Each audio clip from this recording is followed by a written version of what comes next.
Hi friends, welcome back to Saira's easy cooking. ഇന്നത്തെ recipe ഒരു അടിപൊളി സിമ്പിളായിട്ടുള്ളൊരു ചിക്കൻ ബിരിയാണീൻ്റെ റെസിപ്പിയാണ്.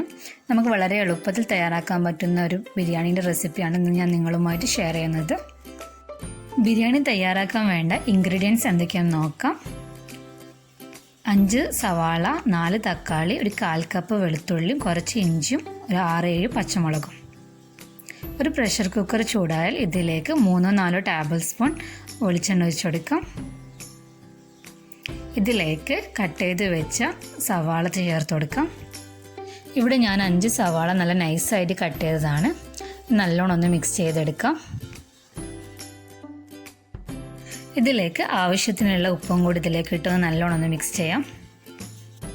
ഉള്ളി ചെറുതായി വാടി വന്നാൽ ഇതിലേക്ക് കട്ട് ചെയ്ത് വെച്ച 4 തക്കാളി ഇതിലേക്കൊന്ന് ഇട്ട് കൊടുക്കാം. എന്നിട്ട് നല്ലോണം ഒന്ന് മിക്സ് ചെയ്യാം.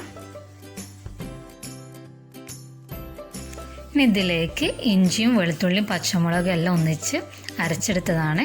ഇതിലേക്കൊന്ന് ഇട്ട് കൊടുത്ത് നല്ലോണം ഒന്ന് മിക്സ് ചെയ്യാം. ഇതിലേക്ക് ഇനി കഴുകി വൃത്തിയാക്കിയ ചിക്കൻ ഇതിലേക്ക് ഇട്ട് കൊടുക്കാം. ഇത് ഏകദേശം 1 കിലോ പോലെ ചിക്കൻ ഉണ്ട്. ഇതൊക്കെ നല്ലോണം ഒന്ന് മിക്സ് ചെയ്തെടുക്കാം. ഇതിലേക്ക് 1 ടീസ്പൂൺ ചിക്കൻ മസാല പൗഡറും ഒരു 1/4 ടേബിൾ സ്പൂൺ മല്ലിപ്പൊടി ഇതിലേക്ക് ഇട്ട് നല്ലോണം ഒന്ന് മിക്സ് ചെയ്തെടുക്കാം.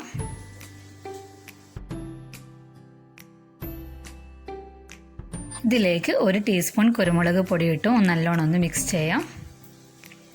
ഇനി ഒരു 1/2 ടീസ്പൂൺ മഞ്ഞൾപ്പൊടി ഇതിലേക്ക് ഇട്ട് ഒന്ന് ഇളക്കി കൊടുക്കാം.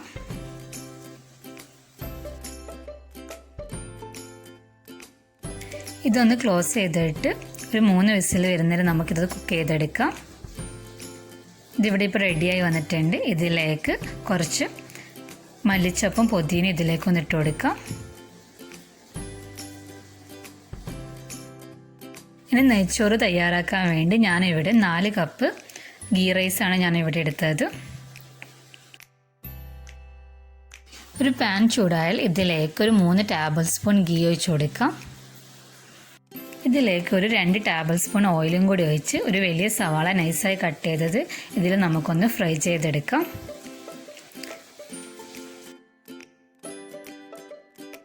ഇതിവിടെ ഇപ്പം ഉള്ളി ഫ്രൈ ആയി വന്നിട്ടുണ്ട്. ഇതൊരു പ്ലേറ്റിലേക്ക് എടുത്തു മാറ്റാം. ഇനി ഇതിലേക്ക് കുറച്ച് അണ്ടിയും മുന്തിരിയും നമുക്കൊന്ന് ഫ്രൈ ചെയ്തെടുക്കാം.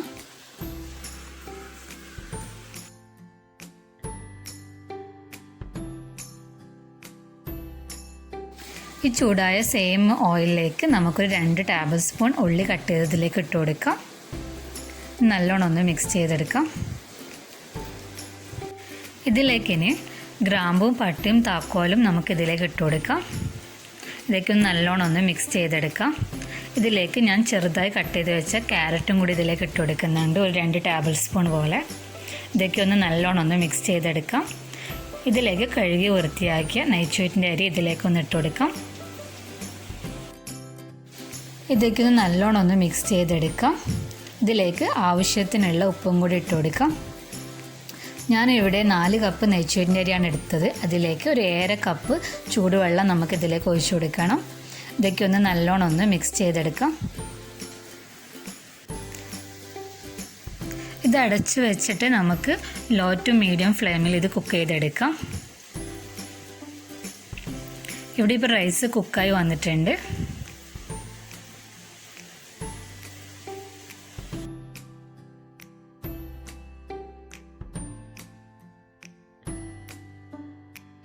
ചോറൊന്ന് ദം ചെയ്യാൻ വേണ്ടി ഞാനൊരു നോൺ സ്റ്റിക്കിൻ്റെ പാത്രത്തിലേക്ക് നെയ്ച്ചോറ് ഫസ്റ്റ് സെറ്റ് ചെയ്ത് കൊടുക്കുന്നുണ്ട്. ഇതിലേക്ക് ഒരു യെല്ലോ കളർ കിട്ടാൻ വേണ്ടി 2 ടേബിൾ സ്പൂൺ ചെറുനാരങ്ങ നീരിലേക്ക് കുറച്ച് ഫുഡ് കളർ ആഡ് ചെയ്തതാണ്. ഇതിലേക്ക് നേരത്തെ തയ്യാറാക്കി വെച്ച ചിക്കൻ ഇതിലേക്ക് ഇട്ട് കൊടുക്കാം. ഇതിൻ്റെ മുകളിൽ കുറച്ച് ഗരം മസാല പൗഡർ നമുക്കിതുപോലെ ഒന്ന് ഇട്ട് കൊടുക്കാം. ഇതിൻ്റെ മുകളിലേക്ക് ഫ്രൈ ചെയ്ത് വെച്ച ഉള്ളിയും കാഷ്യൂനട്ടും മല്ലിച്ചപ്പും പുതിനയൊക്കെ ഇതിൻ്റെ മുകളിലേക്കൊന്ന് ഇട്ട് കൊടുക്കാം.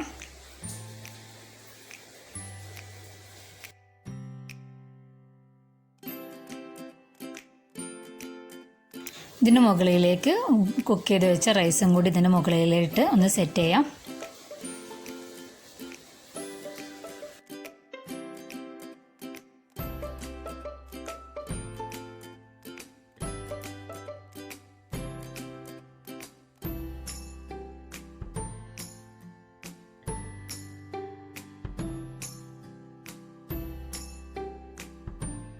ബാക്കിയുള്ള മസാല ഫുൾ ഇതിൻ്റെ മുകളിലേക്ക് ഇട്ട് കൊടുക്കാം.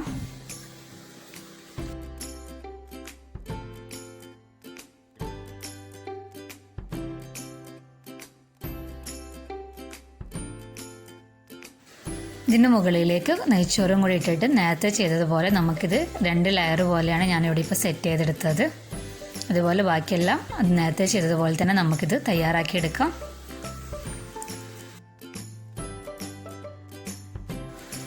ഇതിനൊരു ഫോയിൽ വെച്ച് നിങ്ങൾക്ക് കവർ ചെയ്യാം, അല്ലെങ്കിൽ മൂടി വെച്ചിട്ട് നമുക്കൊരു ലോ ഫ്ലെയിമിൽ ഒരു 10 മിനിറ്റ് നമുക്കിത് ദം ചെയ്തെടുക്കാം. ഇവിടെ ഇപ്പോൾ റൈസ് ദമ്മായി വന്നിട്ടുണ്ട്. നമുക്കിതൊരു സെർവിങ് പ്ലേറ്റിലേക്ക് മാറ്റാം. വളരെ എളുപ്പത്തിൽ തയ്യാറാക്കാൻ പറ്റുന്നൊരു ബിരിയാണിയുടെ റെസിപ്പിയാണ്. അത്രയ്ക്കും അടിപൊളി ടേസ്റ്റാണ്. എല്ലാവരും ഒരിക്കലെങ്കിലും ഇതുപോലെ ഒന്ന് ട്രൈ ചെയ്ത് നോക്കുക. നിങ്ങൾക്ക് എൻ്റെ ഈ ചാനൽ ഇഷ്ടമായാൽ please like, share and subscribe.